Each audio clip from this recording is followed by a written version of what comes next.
रुबीना ने अपने बेटे नबील की शादी एक शरीफ लड़की से कर दी ताकि वो उसे दबा कर रख सके और फिर शादी के बाद वो इस पर हुक्म चलाती रहती और बिला वजह बुरा भला कहती। जबकि ये सब देखकर नबील अम्मा से बात करने लगता तो इसकी बीवी कहती कि हमें अम्मा की बातों का बुरा नहीं मनाना चाहिए। तो नबील खामोश हो जाता। सिदरा उम्मीद से हुई तो नबील बहुत खुश हुआ। जबकि रुबीना ने देखा कि मुझे बहू की खिदमत ना करनी पड़ जाए तो इसे अस्पताल ले गई और इसका ज़बरदस्ती अबॉर्शन करवा कर घर लौटी तो इसके कदमों तले से ज़मीन निकल गई क्योंकि नबील। अरे हटो भाई, बहुत ज़्यादा थकावट हो गई है, मुझे तो बहुत नींद आ रही है। शादी की रस्मों से बुरा हाल कर दिया है मेरा। मैं तो बस अब सोने लगी हूँ, मुझे कोई ना जगाए।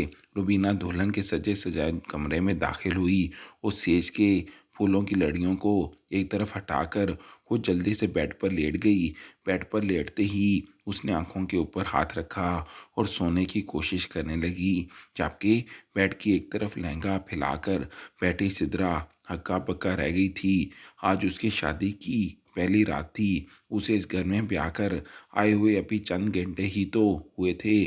छोटी मोटी रस्मों के दौरान वक़्त गुजरने का पता ही नहीं चला था और अब घड़ी रात के 2 बजा रही थी। कमरे में मौजूद इक्का दुक्का जो भी औरतें थी वो खुद हैरान परेशान थी। भला आज ये बहू को ब्याह कर लाई है और आज ही रुबीना उसके कमरे में सोने की फरमाइश कर रही थी। लेकिन किसी ने भी रुबीना को छेड़ना मुनासिब ना समझा। वो थी ही इतनी जुबान दराज कि कोई भी उसे मुखातब करने से पहले 100 दफ़ा सोचता था। रिश्तेदार ख्वातीन धीरे धीरे कमरे से निकलती चली गई। जबकि सिदरा बेड पर बैठी अपनी उंगलियां मसल रही थी। तभी दरवाज़ा खुला और नबील अंदर दाखिल हुआ। सिदरा पर निगाह पड़ते ही उसके लबों पर एक मुस्कुराहट आई थी। लेकिन सिदरा के साथ जब उसने अपनी माँ को लेटे देखा तो वो एकदम चौंक सा गया। रुक क्यों गया है? क्या तुझे भी बुरा लग रहा है माँ के इस कमरे में सोना? पूरे घर में जाकर देख ले, मेहमानों से सटा पड़ा है घर, कहीं सोने की जगह नहीं है, इसलिए मजबूरन तेरे कमरे में आई हूँ। रुबीना ने हाथ नीचा करके कहा तो नबील अपनी जगह पर शर्मिंदा सा होकर रह गया। जबकि सिदरा कभी परेशान निगाहों से कभी रुबीना को देखती और कभी नबील को। तभी रुबीना की निगाह उस पर पड़ी। तेरा क्यों रंग उड़ा हुआ है? हाय हाय, कितनी बेशर्म लड़की है। अगर सास कमरे में आ ही गई है तो तेरे पेट में दर्द उठ रहा है। क्या शोर को बाहर कहीं सोना पड़ेगा? मैंने तुम लोगों की खूबसूरत रात कहीं ख़राब तो नहीं कर दी? अगर तुम लोगों को इतना ही मसला है तो मैं उठकर चली जाती हूँ, बाहर खुले सहन में सो जाती हूँ। क्या होगा, ज़्यादा से ज़्यादा सर्दी ही लगेगी ना। रुबीना जल्दी से उठी और जूता पहनने लगी। जबकि नबील बेहद शर्मिंदा हुआ उठा था। लेकिन उससे पहले कि वो कुछ भी कहता सिदरा अचानक बोल उठी, अरे नहीं नहीं अम्मी, मुझे कोई इतराज़ नहीं है, आप यहाँ सो जाएं, नबील बाहर कहीं सो जाएंगे। सिदरा ने कहा। वो वैसे भी सास की मौजूदगी से बेहद खौफजदा थी। रुबीना के चेहरे पर एक मुतमिन सी मुस्कुराहट उड़ गई। उसने दोबारा नबील को मुखातब करना फिर गवारा ना किया और आराम से दोबारा से बेड पर लेट गई। नबील को बुरा तो बहुत लग रहा था, लेकिन चाहने के बावजूद वो माँ को कमरे से निकाल नहीं सकता था। खामोशी से उल्टे कदमों वापस पलट गया। आप उठकर कपड़े बदल भी लो, मेरा तो तुम्हें देख देख कर ही दिल घबरा रहा है। न जाने गरीब घरों की लड़कियों को जेवर और भारी कपड़े क्यों अच्छे लगते हैं। जाकर कोई सादा जोड़ा पहन कर आओ। अब बड़े लोगों में ब्याह कर आई हो तो अपने तौर तरीके भी बदल लो। रुबीना ने चुभते हुए लहजे में कहा तो सिदरा शर्मिंदा सी हो गई। रुबीना से उसका सजा सनवरा खूबसूरत रूप बर्दाश्त नहीं हो रहा था। वो देख रही थी कि नबील की आंखों में सिदरा को देखकर कैसे मोहब्बत जाग रही थी। शायद यही वजह थी कि वो चाहती थी कि सिदरा जल्द से जल्द कपड़े बदल ले। वाकई सिदरा गरीब घराने से ताल्लुक़ रखती थी। जब रुबीना अपने इकलौते और लायक फाइक बेटे नबील का रिश्ता उसके लिए लेकर आई तो अव्वल तो उसके घर वालों को यकीन ही नहीं आया था। लेकिन फिर अपनी खुशकिस्मती तसव्वुर करते हुए सामने फ़ौरन ही हाँ कर दी थी। यही वजह थी कि रिश्ता मांगते कि सिर्फ 1 महीने बाद आज सिद्रा नबील की दुल्हन बनी उसके कमरे में मौजूद थी। इससे पहले कि रुबीना उसे एक दफ़ा फिर टोकती, सिद्रा जल्दी से उठ खड़ी हुई। अपना भारी लहंगा संभालते वो फ़ौरन वॉशरूम में जा घुसी। जब वो कपड़े तब्दील करके निकली तो रुबीना ने कमरे की लाइट बंद कर दी थी और उसके हल्के हल्के खर्राटे कमरे में गूंज रहे थे। सिदरा बेदिली से बेड के दूसरी जानब आकर लेट गई। हर लड़की की तरह वो भी ख्वाहिशमंद थी कि आज रात नबील उसके हुस्न को सराहे और उसे मुंह दिखाए का तोहफा दे। लेकिन रुबीना ने तो उसके सारे अरमानों पर पानी फेर दिया था। मगर सिदरा के अंदर इतनी हिम्मत हरगिज़ नहीं थी कि वो अपने मुंह से ये सब कह सकती। खामोशी से आंखें बंद करके वो सोने की कोशिश करने लगी। शादी के इब्तदाई चंद दिन ख़त्म हुए तो सारे मेहमान अपने अपने घरों को रुखसत हो गए। उस रोज़ वो अपने कमरे में बैठी नबील का इंतज़ार कर रही थी जब अचानक उसके कानों में रुबीना की आवाज़ पड़ी, अरे कहाँ गुम हो सिदरा? बीबी घंटे से आवाज़ें दे रही हूँ, मुझे बूढ़ी जानलेवा को तो बहू लाकर भी कोई सुकून नसीब नहीं हुआ। दिन रात ये लैला मजनू बस एक दूसरे के साथ ही बातें करते रहते हैं। मेरा जवान बेटा तो मेरे हाथों से निकलता जा रहा है। रुबीना की आहो बका बढ़ती जा रही थी। सिद्रा घबरा कर अपनी जगह से उठ खड़ी हुई। वो तेज़ी से कमरे से बाहर निकली, इतना कि उसके पैरों में जूता पहनने की भी देर ना की। रुबीना अपने कमरे में लेटी ऊंचा ऊंचा उसे पुकार रही थी, क्या हुआ अम्मी जी, आप क्यों आवाज़ें दे रही हैं? सिद्रा ने घबरा कर पूछा तो रुबीना ने अचानक दोनों हाथ उसके सामने जोड़ दिए। अरे बीबी माफ़ कर दो, अगर तुम्हारे आराम में मुगल हो गई हो। बूढ़ी सास दर्द से तड़प रही है, इतना नहीं होता कि आके 2 घड़ी को टांकी दबा दे। काम कर कर के मेरी तो हड्डियाँ घिस गई हैं, रुबीना ने कहा। तो सिद्रा लपक कर उसके टांगों की जान बैठ गई और जल्दी जल्दी टांगें दबाने लगी। रुबीना साथ साथ हाय हाय भी करती जाती थी और बार बार कहती, सही से नहीं दबा रही, ज़रा ज़ोर से दबाओ। सिद्रा वो जी जान से उसकी टांगें दबाने लगती। नबील दफ्तर से वापस आया तो माँ को सलाम करने के लिए कमरे में आया, मगर सामने का मंजर देखकर हैरान रह गया। सिद्रा लगन से रुबीना की टांगें दबा रही थी और रुबीना बात बात पर उसे झिड़क रही थी। नबील को थोड़ा नागवार सा लगा। अम्मी घर में कई नौकर मौजूद हैं, आप इन्हें बुलाकर कह दें कि वो आपके टांगें दबा दें। आपने सिद्रा को क्यों लगा दिया? उसने लहजे को नॉर्मल बनाते हुए कहा। लेकिन रुबीना ने उसकी बात का बुरा मना लिया। अरे भाई, नहीं कहती तुम्हारी नई नवेली दुल्हन को कोई काम, ज़्यादा तुम्हें बुरा लग रहा है तो जाओ ले जाओ अपने से अपने कमरे में और दरवाज़ा बंद कर लो। वैसे भी तुम दोनों को तो और आता ही क्या है। बूढ़ी माँ तो जाए भाड़ में, तुम दोनों अपनी याशियाँ तो कर लो। रुबीना की बात पर नबील शर्मसार सा हो गया था, जबकि सिद्रा का रंग भी सुर्ख पड़ गया था। अरे नहीं अम्मी, मुझे कोई तकलीफ़ नहीं हो रही आपकी टांगें दबाते हुए। मेरे होते हुए भला नौकर क्यों आपकी टांगें दबाएंगे? सिद्रा ने मोहब्बत से कहा, मगर रुबीना ने सर झटक दिया। नबील समझ गया था कि माँ को कुछ कहना फजूल है, इसलिए खामोशी से अपने कमरे की जानब चला गया। सिद्रा आधी रात तक रुबीना की टांगें दबाती रही। रुबीना की आंख लगती, सिद्रा उठना चाहती तो वो फ़ौरन करवट बदल कर कराहने लगती। सिद्रा की आंखें नींद के मारे बंद होने लगी। उसने खाना भी ना खाया था। नबील तो शायद उसका इंतज़ार करते करते सो भी चुका था। आधी रात को जब रुबीना की आंख लगी तो दर्द करते हाथों के साथ सिद्रा अपने कमरे में वापस आई। नबील गहरी नींद में था। वो खामोशी से जाकर लेट गई। उसकी आंखों से पानी बह रहा था। रुबीना सारा दिन बात बात पर उसे बिला वजह बेइज्जत किया करती थी। उसके कामों में कीड़े निकालना तो रुबीना का पसंदीदा मशगला था। शादी के 5 रोज़ बाद ही रुबीना ने उसे हुक्म दिया कि वो खीर बना ले। सिद्रा को भला क्या एतराज़ हो सकता था? काम काज में तो वो वैसे भी ताक थी, इसलिए जल्दी से खीर का पतीला चढ़ा दिया। इंतहाई मेहनत से उसने खीर तैयार की। वो बेताबी से नबील का इंतज़ार कर रही थी। उसकी बड़ी ख्वाहिश थी कि आज नबील काम से वापस आए तो अपने हाथों से खीर उसके सामने पेश करे। यकीनन नबील बहुत खुश होंगे और तारीफ़ करेंगे। खीर को चखते हुए सिदरा दिल ही दिल में मुस्कुरा दी, क्योंकि खीर बहुत अच्छी बनी थी। तभी उसके कानों में रुबीना की आवाज़ पड़ी। वो इसे आवाज़ दे रही थी, बाहर कचरे वाला आया है, ज़रा कचरा तो इसे दे आओ। रुबीना ने उसे चाहती हुई निगाहों से देखा। सिदरा फौरन कचरा उठाकर कचरे वाले को देने लगी। कचरा काफ़ी ज़्यादा था। सिद्रा को थोड़ी देर लग गई। जिस वक़्त वो वापस आई, रुबीना किचन से निकल रही थी और उसके चेहरे पर बड़ी शातराना सी मुस्कुराहट थी। सिद्रा चौंकी तो ज़रूर, क्योंकि उसके आने के बाद रुबीना ने तो किचन में कदम ही ना रखा था। लेकिन सिद्रा ने कुछ ना कहा। थोड़ी देर के बाद नबील कर आ गया, अरे आज तो तुम्हारी बीवी ने खीर पकाई है। पूरे 3 घंटे लगाकर न जाने क्या क्या मिलाती रही है खीर के अंदर। ज़रा उसे कहो तो लेकर आए, तुम भी खाओ और मैं भी चखूंगी। पता तो चले कि उसकी माँ जो उसके सुकरापे के इतने गुण गाया करती थी, आखिर कोई तरीका सलीका सिखाया भी है या नहीं। रुबीना ने तंज़िया अंदाज में कहा तो सिदरा लपक कर किचन में चली गई। खूबसूरत कटोरियों में खीर डालकर वो जल्दी से पाही ले आई। एक कटोरी उसने नबील के सामने रखी और एक कटोरी रुबीना के सामने। वो मुस्कुरा रही थी। यकीनन खीर खाते साथ ही नबील उसकी तारीफ करेगा। नबील ने चम्मच भरकर मुंह में डाला, लेकिन पहले चम्मच के साथ ही उसके चेहरे के जाविये बदल गए। उसने हैरान निगाहों से सिदरा को देखा। एन उसी लम्हे रुबीना ने भी खीर का चम्मच मुंह में डाला था। उसने अगले ही पल खीर ज़मीन पर थूक दी। अरे हाय हाय, ये क्या जहरीला खाना बनाया है।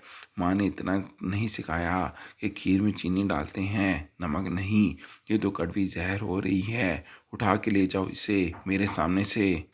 ऐसा खाना बनाना है तो बीबी रहने दो, मैं खुद ही बना दिया करूँगी। तुम्हारे हाथों से खाना पकवा कर दो, हम सब अगले जहां को सदर जाएंगे।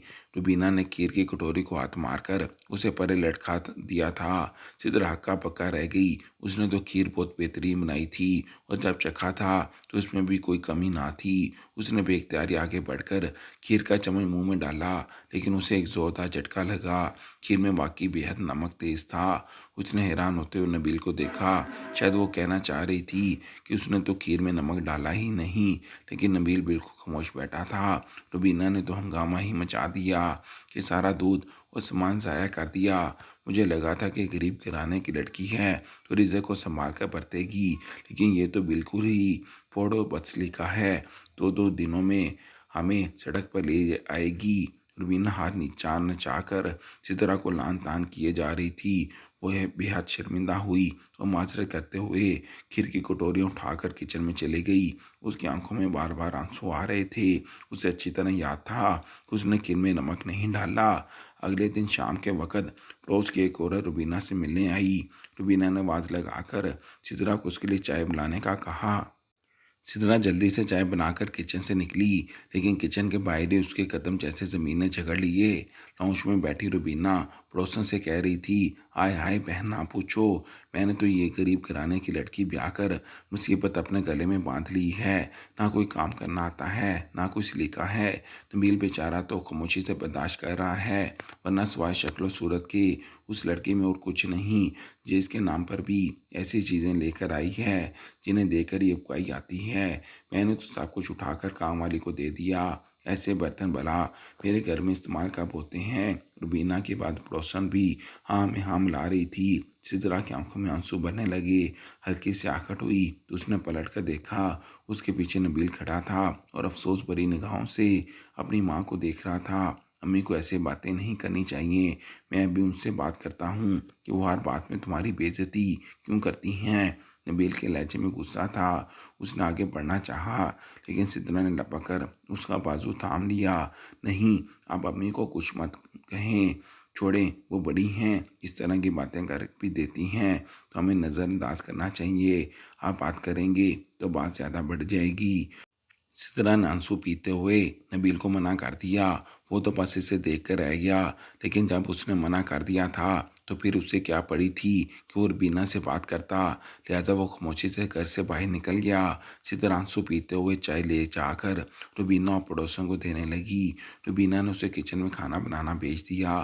खुद नए सिरे से उसकी बुराइयां करने लगी। सिद्रा कोशिश करती कि उसे रुबीना की बातों का बुरा ना लगे, लेकिन रुबीना खींच तान कर कोई ना कोई मौका निकाल ही लेती किस तरह सिद्रा की बेइज्जती कर सके। उसका घर बहुत बड़ा था, घर में कई मुलाजिम थे, लेकिन रुबीना जानबूझकर सफाई सुथराई का सारा काम सिद्रा से करवाया करती और उसे कहती कि मुलाजमों को क्या हुआ, काम उसे पसंद नहीं आता। चित्रा खामोश रह जाती। वो पूरे घर की सफाई सुथराई करती रहती। खाना बनाने का वक़्त आता तो रुबीना लहजे को मीठा बनाकर कहती, मुलाज़िम गंदे तरीके से खाना बनाते हैं। जब वो खाती है तो उसकी तबीयत ख़राब हो जाती है। और वैसे भी बहू मैं लाई किस लिए हूँ? अगर मैंने मुलाज़िमों के हाथ एक पका खाना खाना है तो अगर तुम्हें बुरा लगता है तो मैं खुद पका लेती हूँ। वो सिद्रा को पकाने के लिए कहती और साथ ही खुद उठने लगती। लेकिन सिद्रा जल्दी से हाथ बढ़ाकर उन्हें मना कर देती। वो खुद किचन में चली जाती। वो दिन रात लगाकर वो रुबीना के लिए खाना तैयार करती रहती। और रात को जब नबील के आने का वक़्त होता तो रुबीना खुद कोई ना कोई काम निकाल कर बैठ जाती। नबील अक्लमंद लड़का था, माँ की फितरत से अच्छी तरह वाकिफ था, इसलिए वो सिद्रा से कभी लड़ाई झगड़ा ना करता। हालांकि रुबीना उसे सिद्रा के ली से बदजन करने की हर मुमकिन कोशिश कर चुकी थी। लेकिन नबील को सिद्रा बहुत बेहद अच्छी लगी थी। वो शरीफ सी लड़की थी, बेहद खूबसूरत थी और हमेशा अपने काम से काम रखती थी। नबील को भी वो कभी रुबीना के खिलाफ भड़काने की कोशिश ना करती। उसकी इन्हीं आदतों ने नबील का दिल अपनी जान मायल कर लिया था। मगर रुबीना थी कि उसे ये बात हजम ही ना हो रही थी। शादी को अभी चंद महीने ही गुजरे थे कि रुबीना ने सिद्रा को हुक्म दिया कि आज मेरे लिए बकरे के गोश्त की यखनी बना दो। मुझे कुछ कमज़ोरी सी महसूस हो रही है। सिद्रा जो अभी सारा काम ख़त्म करके अपने कमरे में लेटी थी, बड़ी मुश्किल से उठी और उसकी तबीयत आजकल खरी खरी सी रहने लगी थी। आंखों के नीचे हल्के पड़ने लग गए थे और वो काफ़ी कमज़ोर हो रही थी। रुबीना के हाथ से गोश्त का शापर पकड़ते हुए उसे न जाने क्यों मतली सी होने लगी। रुबीना ने गौर से उसका चेहरा देखा। क्या बात है, तुम्हारी तबीयत खराब है क्या? रुबीना ने जांचती हुई आवाज़ में कहा। लेकिन सिद्रा ने नफ़ी में सर हिला दिया। गोश्त का शापर पकड़ के वो किचन में आ तो गई, लेकिन उसे यूं लग रहा था जैसे उसने कोई मुसीबत मोल ले ली हो। गोश्त को बर्तन में निकालते ही उसे जोर का दार उबकाई आई। उससे गोश्त को हाथ लगाना दो बार हो गया। सिंक पर चूंकि वो उल्टी कर रही थी जब पीछे से रुबीना किचन में दाखिल हुई। आय हाय, किस कदर बदबू है कि पूरे किचन में। भला यहाँ भी कोई उल्टी करने की जगह है? वॉशरूम में जाओ। इतनी भी तमीज़ नहीं सिखाई क्या माँ ने? रुबीना ने नाक पर दुपट्टा रखते हुए कहा। सिद्रा बेहाल हो रही थी। उसने कहना चाहा कि उसे वॉशरूम जाने की मोहलत ही नहीं मिली, लेकिन घबराते हुए हाथों से सैंक में पानी बहाकर वो किचन से निकलने लगी। लेकिन इससे पहले कि वो किचन के दरवाजे से बाहर निकल पाती, लड़खड़ाकर वहीं गिर पड़ी। रुबीना के चेहरे पर नागवारी बरता तासुर फैल गया। जहाँ दीदा औरत थी, पहचान तो उसने लिया था कि इस तरह की तबीयत क्यों ख़राब है। और इसी बात से उसके कदमों तले से ज़मीन निकली जा रही थी। नबील जो थोड़ा बहुत उसके काबू में था, अब मुकम्मल तौर पर बीवी का हो जाता। अभी वो यही सोच रही थी कि अंदर से नबील बाहर निकला। उसने जो किचन के दरवाजे पर सिद्रा को पड़े हुए देखा तो पूरी तरह से घबरा गया। अरे अम्मी, इसे क्या हुआ? और आप इस तरह खड़ी देख क्यों रही हैं? आपने मुझे आवाज़ क्यों नहीं दी? सिद्रा सिद्रा उठो।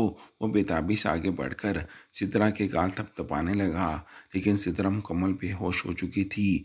रुबीना आए बाएं छाएं करने लगी। सिद्रा के लिए नबील की बेताबी देख देख कर उसे हौल उठ रहे थे। नबील जल्दी से उसे उठाकर गाड़ी में डाल रहा था। रुबीना ने जो इसे अकेले सिद्रा को अस्पताल ले जाते देखा तो लपक कर साथ बैठ गई। थोड़ी ही देर के बाद वो लोग अस्पताल में मौजूद थे। डॉक्टर ने सिद्रा का चेकअप किया और नबील को खुशखबरी सुनाई कि वो बाप बनने वाला है। सिद्रा हामला थी। नबील के तो खुशी के मारे पाँव ही जमीन पर ना टिक रहे थे। वो यकदम ही माँ से लिपट गया। अरे माँ, आपने सुना डॉक्टर ने क्या कहा? मैं भी बाप बनूंगा, मेरा भी छोटा सा एक बच्चा होगा। वो बेहद खुश हो रहा था, जबकि रुबीना के चेहरे का रंग जर्द पड़ गया था। उसके दिल में नफरत की एक तेज लहर उठी। न जाने क्यों उसे सिद्रा एक आंग ना बाती थी। वो नबील पर तो सिर्फ अपनी हुकूमत करना चाहती थी। सिद्रा के होश में आने का डॉक्टर ने बताया तो नबील रुबीना की परवाह किए बगैर सीधा अंदर कमरे में चला गया। वो बेताबी से सिदरा का हाथ पकड़े उसकी खैर मालूम कर रहा था। मैं तुम्हारा बहुत सारा ख्याल रखूंगा, तुम्हें कोई कमी नहीं आने दूंगा। तुम्हें जब भी ज़रा भी कोई भी तकलीफ़ हो तो फ़ौरन मुझे बताना, मैं डॉक्टरों की टीम तुम्हारे लिए हाजिर कर दूंगा। सिदरा का हाथ पकड़े वो मोहब्बत से कह रहा था, जबकि बाहर खड़ी रुबीना ये सारा मंजर देखते हुए चल बुन रही थी। हसद की आग उसे मुकम्मल तौर पर अपने लपेट में लेने लगी। शाम तक सिदरा को छुट्टी दे दी गई थी तो नबील उसे लेकर घर आ गया। रास्ते में उसने फलों के बड़े बड़े शॉपर्स बनवा लिए थे और बार बार सिदरा को तेज कर रहा था कि इसे अब कोई काम करने की ज़रूरत नहीं है, बल्कि हर वक्त खाना पीना और आराम करना है। वो घर वापस आए तो सिद्रा गाड़ी से उतरते ही किचन में जाने लगी। अरे तुम किचन में क्या करने जा रही हो? नबील ने पूछा तो सिद्रा ने सादगी से कहा, दूध गर्म करके रखूंगी वरना सुबह तक खराब हो जाएगा। उसने कहा तो नबील के माथे पर बल पड़ गए। घर में इतने मुलाजमीन हैं, वो कर लेंगे दूध गर्म, और अब तुम्हें काम करने की कोई ज़रूरत नहीं है। अम्मी इतने अरसे से खाना पकाती आई हैं, अगर मुलाजमों के हाथ का खाना घर में नहीं खाया जाता तो कोई बात नहीं, अम्मी पका लेंगी। ठीक है अम्मी, अब सिदरा का ख्याल रखना आपका काम है। वैसे भी आप बड़ी हैं और समझदार भी, आपको पता है ना कि इस हालत में औरत का ख्याल रखने की कितनी ज़रूरत है। नबील ने माँ की तरफ मुड़कर कहा। रुबीना जो नफरत से सिदरा की जानब देख रही थी बस सर हिला कर रह गई। नबील मोहब्बत से सिदरा का हाथ पकड़े अपने कमरे की जानब ले गया था। थोड़ी देर के बाद वो बाहर निकला और बहुत सारा फल काट कर अंदर कमरे में ले गया। रुबीना चाल बुन रही थी और महारानी की यही हरकतें रहीं तो नबील तो बिल्कुल ही काम से जाएगा। अभी से ये हाल है, बच्चा होने के बाद तो नबील बिल्कुल ही मेरी तरफ देखना छोड़ देगा। रुबीना ने नफरत भरे अंदाज में सोचा और दिल ही दिल में मंसूबे बनाने लगी।